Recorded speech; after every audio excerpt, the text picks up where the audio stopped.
Hello again everybody. So today we're going to do a little review on this Chinese scooter. Now, full disclosure, this doesn't actually belong to me, it belongs to a client of mine. I've just got it for a couple of days, but I do have experience with this particular scooter because I do work on it and servicing on it whenever required. I also have had Chinese scooters in the past which I have owned, which used the exact same engine and everything else, so I've got enough experience with them that I can do like a little review and just show you around this bike and what it's like.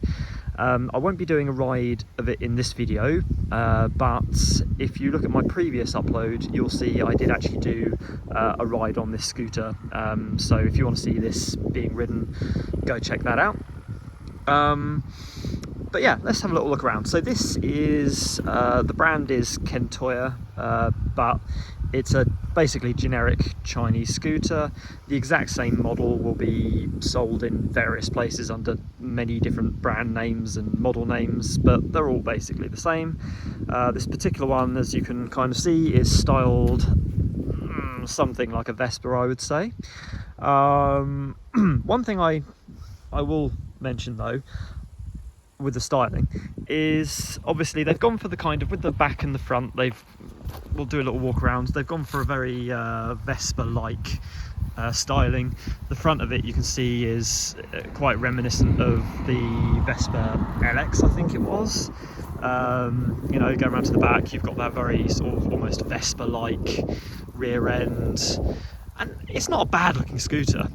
You know, for what it is, it's actually not bad looking at all. The only thing for me I'm not too sure about is this handlebar and front light arrangement, because that to me is very kind of cruiser motorcycle-ish, which is probably what they were going for.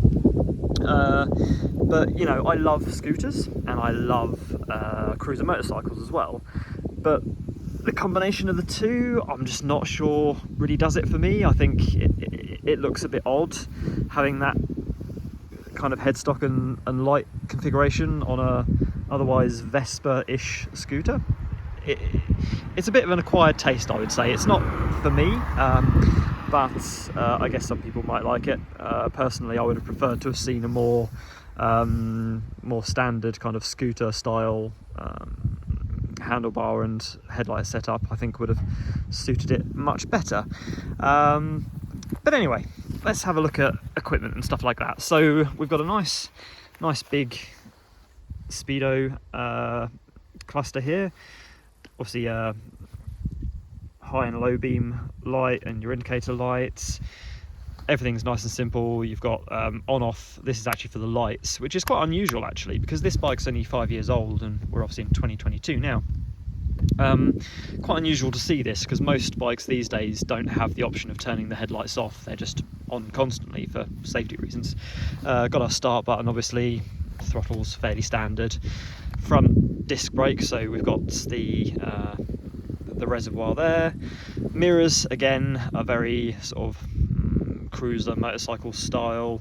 You've got the this I find quite funny. So it's not got braided brake lines. You can see they're just normal brake lines, but they've got this kind of spring around them to make them look like they're braided, but I don't understand the point of that. On the left side we've got high and low beam indicators, pretty standard stuff, in your horn, and that's basically it. Nice and simple. The front, we do have a glove box, but unfortunately it's not that useful, because if I open this up, you've got just enough space for a little first aid kit, and on this side there is literally no space for anything. Not 100% sure why that is, but there you go. Under the floor here, so in this particular scooter the petrol tank is down the bottom here, so if we go into this compartment here, we have the fill cap. That's for your fuel. And then under the seat is where this scooter does actually redeem itself a little bit, because a lot of scooters that I've seen do have a bit of an issue with not having very deep storage, so you can't quite fit a helmet under there. Now, I've got a lot of stuff in here at the minute, but actually this storage compartment's quite deep, and it is possible to fit a helmet in here, so that's really quite good. The battery is actually under this little front compartment here, which is, you know, there you go. Too bad. And then you've got this rear rack, which again on this one, so I've seen a lot of Chinese scooters where the racks, the way that they're attached to the frame is not particularly good, so the amount of weight that they can actually take is really limited. This one actually has, the mounting points are really good. It's actually quite firm and secure, so that's quite impressive. Obviously, you know, being a Chinese scooter, the quality of the plastics, this particular one has been looked after really well by the owner, and so the plastics are in good condition, but obviously they are still that little bit thinner and a little bit more fragile than something from Japan or you know, Italy or whatever. But overall, it's not a bad little scooter. It's 125cc GY6 engine. Now these engines on the Chinese scooters, I know a lot of people have issues with them, but at the end of the day, if you actually maintain them and look after them, they're actually good little engines. They're very smooth running. They're not the most powerful. So this thing has a top speed of about 80 kilometers an hour or 50 miles an hour. So it's not the most rapid thing in the world, but they are quite smooth running and they will keep going. Generally with Chinese scooters, it's the bodywork and everything else around the engine that goes before the engine does.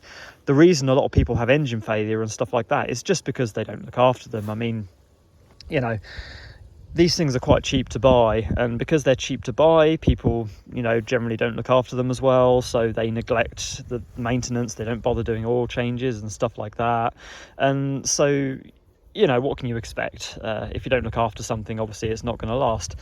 I understand you can have new ones of these that will also have issues, and that's just a product of the fact that hundreds and maybe thousands of these things come out of the factory every single day, and there's probably only one or two blokes at the end of the process checking everything over. So, you know, on the odd occasion they do miss things, and obviously at the end of the day you get what you pay for. It looks like a Vespa, but it's not a Vespa, so you can't really compare them.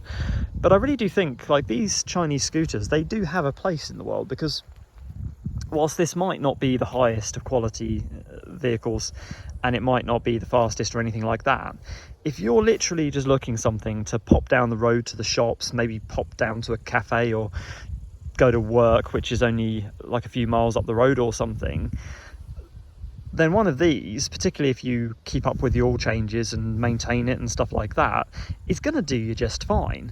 And especially at the minute with the fuel prices and everything being the way they are, something like this can potentially be a good idea for someone just as a secondary vehicle for doing short trips and things like that, just to save a bit of fuel or whatever. So they really aren't that bad. In my experience, as I say, I've owned these before. I've been out on lots of them as well, owned by various different people, and I've generally found them to be just fine.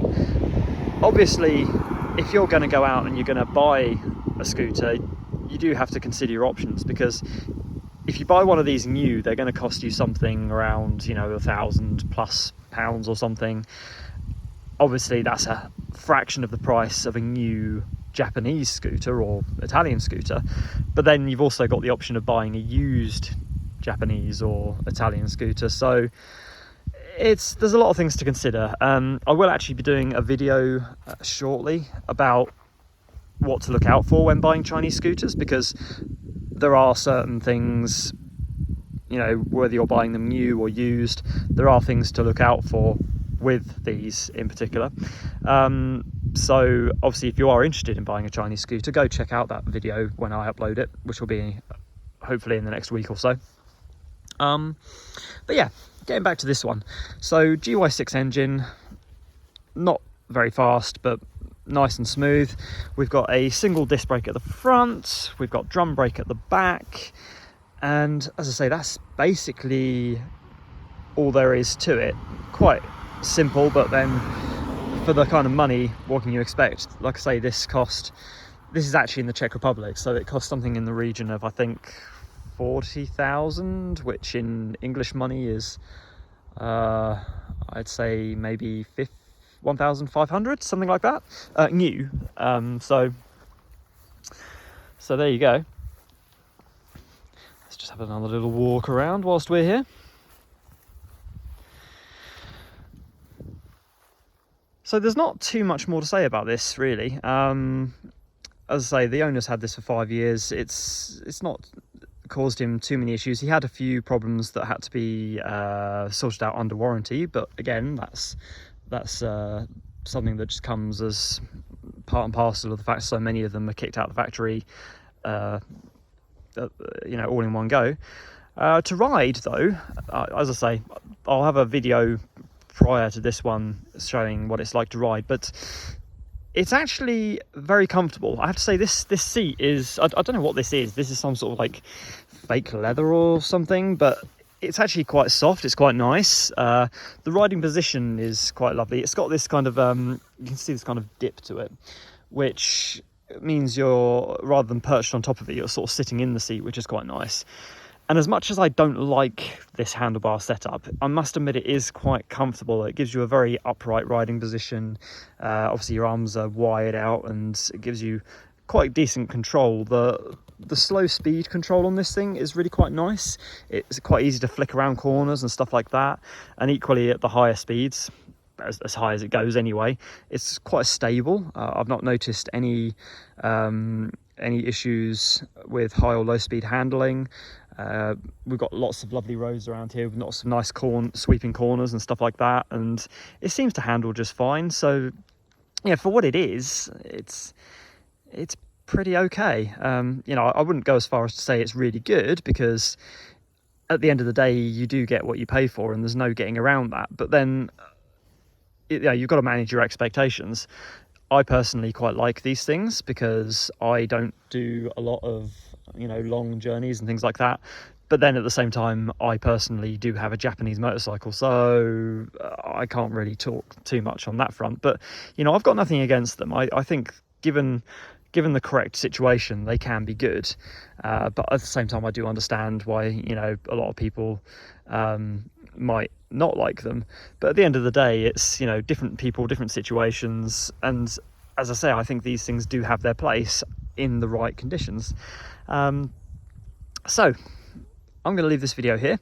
As I say, if you want to see this scooter being ridden, check out my previous video and you'll see I took it for a ride through some quite nice countryside here in the Czech Republic. And for now, guys, I will, as I say, leave the video here. If you did like this little walk around mini review type thing, do give the video a like. If you haven't already, subscribe to the channel, go check out my other videos. There's lots of stuff. I've got my garage, I work on various bikes and that now, so I have some videos in the garage and various other videos about maintenance and stuff like that, so go check those out. And for now, I'll catch you again soon.